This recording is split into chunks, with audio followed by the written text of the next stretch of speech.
Have you ever faced a decision where no matter what you choose, someone gets hurt? Imagine this. You are driving a train at full speed. Suddenly, you see five workers trapped on the railway tracks ahead. Your brakes fail. You cannot stop. Then you notice another track on the right side. Only one worker is standing there. You have just two choices: turn the train and kill one person, or stay on course and kill five. What would you do? And more importantly, what does your answer say about you?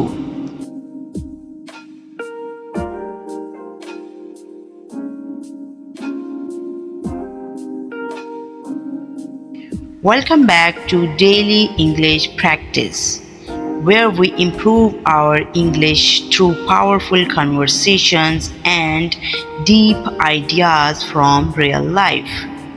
I am Sarah, and today we are exploring one of the most famous moral debates in philosophy, a debate about justice, morality, sacrifice, and human choice. Stay with me until the end because this lesson will not only improve your English listening skills, but it will also challenge the way you think. Part 1. The first dilemma. Let's begin with the train story. Most people say they would turn the train toward the single worker to save the five people. Why? Because saving five lives seems better than saving one. This way of thinking is called consequential thinking. That means we judge actions by their results. If the outcome is better for more people, then the action feels morally light. Simple enough, right? But now let's change the situation slightly. Part 2. The bridge scenario. This time you are not driving the train. You are standing on a bridge above the tracks. Again, five workers are about to die, but standing next to you is a very large man. If you push him into the tracks, his body will stop the train. He will die, but the five workers will survive. Now, what would you do? Most people suddenly hesitate. Many people who are willing to turn the train are not willing to push the man. But why? In both situations, one person dies to save five. So what changed?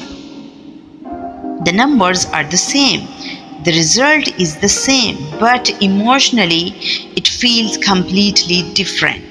Maybe because pushing someone with your own hands feels more personal, more direct, more violent. This raises an important question. Is morality only about results? Or do actions themselves matter too? Part 3. The doctor's choice. Now let's move to another example. Imagine you are a doctor in a hospital. Five patients need emergency treatment. If you help them, they will survive. But there is also one critically injured patient who needs all your time and attention. If you focus on that one patient, the other five will die. What would you choose? Again, may people save the five. But now imagine something darker. You are a transplant surgeon. Five patients will die unless they receive organ transplants immediately. A healthy young man comes on to the hospital for a routine checkup. You could secretly take his organs and save the five patients. One death, five lives saved. Would you do it? Almost everyone says no, but why? If saving more lives is always the best choice, then why does this feel horrifying? Because deep inside, many people believe some actions are simply wrong, no matter the result. Killing an innocent person intentionally feels morally unacceptable. This kind of thinking is called categorical morality. It says some actions are always wrong even if they create good outcomes. Part 4, a real story from history. Now, tell me you a true story. In the 19th century, a ship sank in the South Atlantic Ocean. 4 men escaped into a tiny lifeboat.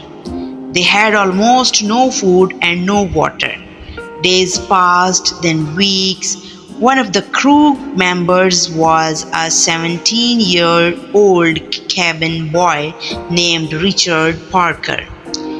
He became extremely weak after drinking seawater. The others believed he would die soon anyway. Finally, after 19 days without food, 2 of the men made a terrible decision. They killed the boy. Then they ate his body to survive. A few days later, they were rescued. When they returned home, they were put on trial for murder. Now think carefully. Were they criminals or desperate survivors? Part 5, the big question. Some people defended the sailors. They argued, if one person must die so that 3 others can live, maybe it was necessary. Others strongly disagreed. They said murder can never be justified, even in desperate situations. Then other question appeared. What if the boy had agreed to sacrifice himself? Would consent make the action morally acceptable? And what if they had used a lottery system to choose fairly? Would fairness change morality? These questions are difficult because they force us to examine our deepest values. What matters more? Results, rules, intentions, fairness, consent. Philosophy doesn't always give easy answers, but it teaches us how to think carefully. Part 6, Utilitarianism. A philosopher named Jeremy Bentham believed morality should focus on maximizing happiness. His philosophy is called utilitarianism. The idea is simple. The right action is the one that creates the greatest happiness for the greatest number of people. According to this view, saving 5 lives instead of 1 may be the correct decision. But another philosopher, Immanuel Kant, strongly disagreed. Kant believed human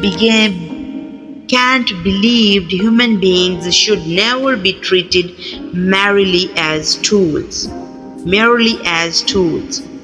According to him, every person has dignity and rights that should never be violated.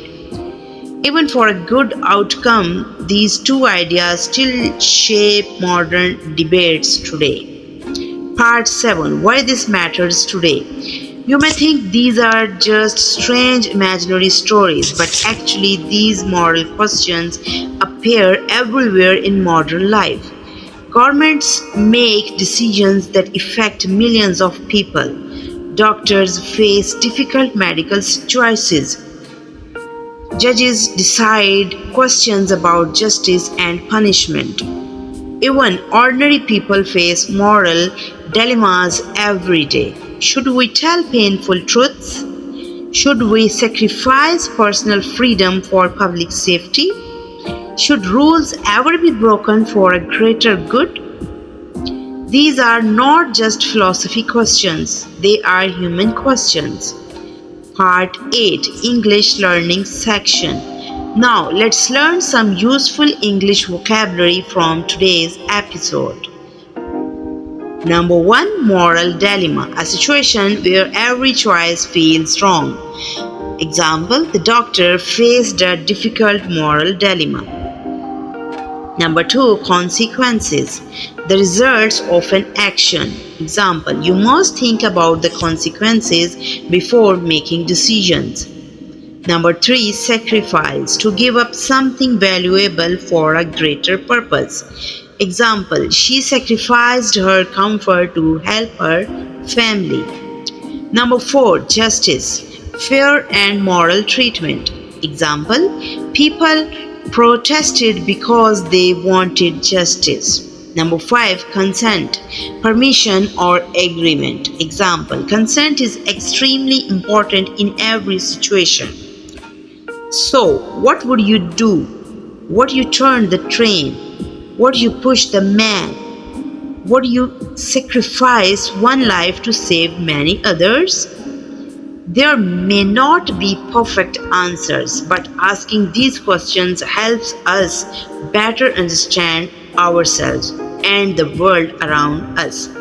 Thank you so much for joining me today on Daily English Practice.